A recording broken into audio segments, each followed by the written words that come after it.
and we're going to talk about self-sabotage. So, self-sabotage, right? So, one of my favorite Bible stories is the announcement of the birth of John the Baptist. So the angel comes and tells Zechariah that he and his wife are going to have a baby, but they was old. So he tells the angel, man, we old, we not having no kids. And the angel made him a mute and told him that you're never going to speak again until this baby is born. The lesson I got from that is that God is not going to allow anybody else to stop you from what's for you.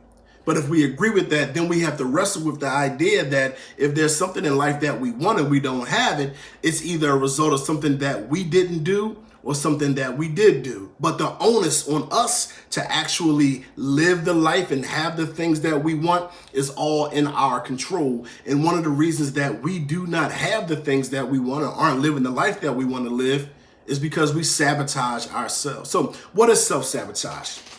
Self-sabotage is when you undermine your own goals and values. Now, this is not something that you consciously do. This is something that you subconsciously do. You want a certain life, but then certain things that you do contradict what you say you want or what you actually do want. So the brain's primary function is to keep you safe. Not just physically, but mentally and emotionally. So our mind's autopilot is always trying to mitigate pain. So our mind creates these thoughts, right, that keep us from doing certain things because of the potential of pain, of the potential of loss, of the potential of failure. And all of this is going on in our subconscious mind. So we have to reprogram it with our conscious mind to be intentional about what we do so we can take those risks in order to live the life that we want. Because if you don't take the risk, you are never going to get there. So how does self-sabotage look? Procrastination. You put everything off. You don't make sure you do anything. You know you need to do it. You know it need to be done by a certain date. And instead of you saying, I'm going to grab life by the horns and make sure I do everything I need right here and right now, you put it off to the side. Chronic lateness. You late to everything. You just don't take anything serious enough to make sure you properly prepare to get there when you're supposed to be. Destroying relationships. Oh man, this is one right here. A lot of us, we have some great people that come into our lives, but since we're not ready to be our best, somehow, some way, we do something to push them away, whether they're intimate relationships or just interpersonal relationships. But since you're not ready to be your best, you push them away. Or you might just be talking yourself out of opportunities. It's an opportunity right there in front of your face. You know it's a great opportunity. You want the opportunity. But then you give yourself every single reason in the book why you can't get it, why it won't work for you, why it's not your time, why you're not talented enough. You sabotage yourself from this opportunity. So how does self-sabotage develop? Now understand, right?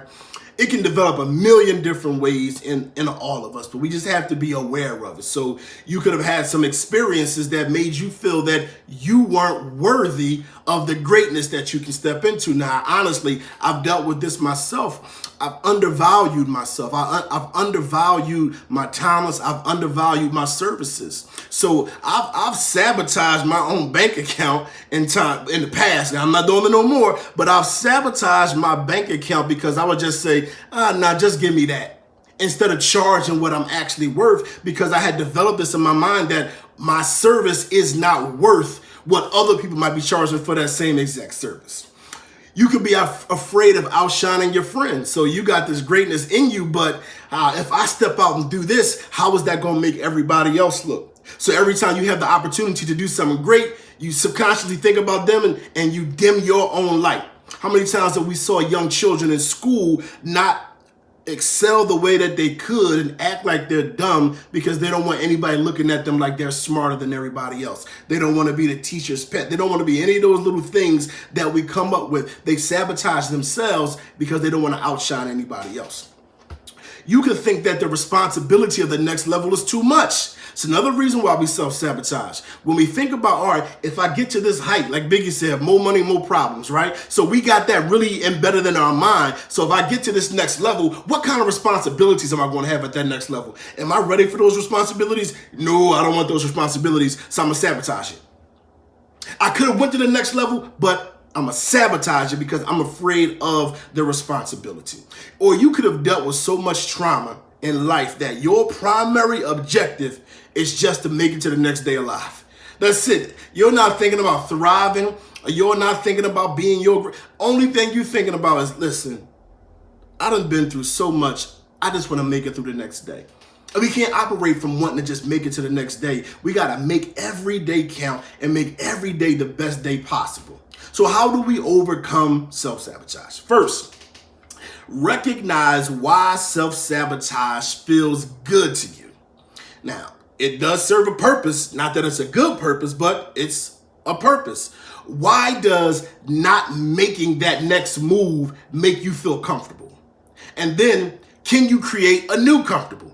So I recognize I self-sabotage because I'm afraid of what's going to happen at the next level. So I'm comfortable where I am right now. So self-sabotage feels good to me because it allows me to be comfortable. But can you create a new comfortable? One where you're comfortable launching into the deep. One where you're comfortable trying something else. One where you're comfortable being the best version of yourself. Next thing. Create a list of behaviors that you engage in when you're stressed or anxious. What do you do when you start thinking about going to the next level, being your best, and then you have this behavior that you fall back into? You have a project that you know you need to do, and instead of you doing that, you go out to eat every time, or you sit in the house and you eat ice cream. What are those behaviors, right? Make a list of those behaviors and then identify alternative behaviors you can develop. So instead of me doing this when I feel stressed and anxious, I'm going to do that. And instead of me staying home when I'm feeling stressed and anxious, I'm going to go outside and take a walk. I'm going to go to the park. I'm going to go sip out of water. I'm just going to do something different to break up the monotony of the normalcy of my complacency. Next thing, right? And this is what we really got to get into. Make plans for crisis instead of being afraid that they'll come. Now, I know we all did this. You done sat down and thought about everything that could go wrong. Oh, you done went down a rabbit hole of if this happened, then this happened, then this happened, then this happened. Next thing you know, you're afraid that you're about to be homeless. You thought about all of these different things. Well, you know what? I ain't gonna tell you stop thinking about them. Make some plans. If you can think about everything that's going wrong, you know what you also can do? You can think about strategies to overcome them. That way you're not dealing with fear, but you're prepared to take over any obstacle that comes in your way. Lastly, write down. Make sure you write it down. You got to write this stuff down. Write down your clearly defined goals. What do you want? Who do you want to be? What do you want your life to look like? And then create a schedule. I'm talking about daily. I'm going to do this X, Y, and Z daily. Create a schedule of small tasks. So you're not thinking about the big goal every day. You're just thinking about what you need to accomplish today in order for you to get to that ultimate goal.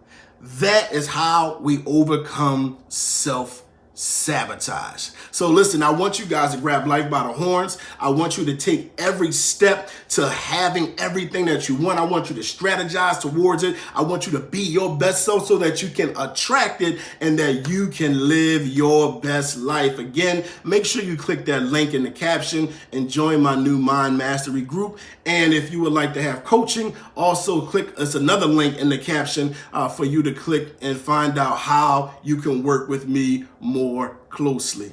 Make sure you're living your best life.